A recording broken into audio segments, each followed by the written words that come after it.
နေညိုညိုလွမ်းတဲ့ဆွေးများမလို့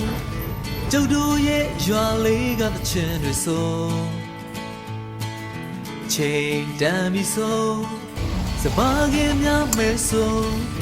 အိမ်ပြန်ချိန်ဆိုစနီးကြောလေးကကြိုနေညိုညိုလွမ်းတဲ့ဆွေးများမလို့ကျုပ်တို့ရဲ့ရွာလေးကတချင်တွေဆို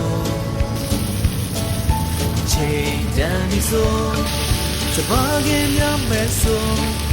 အိမ်ပြန်ချိန်ဆိုစနီးကြောလေးကကြိုကျုပ်တို့ရဲ့ရွာလေး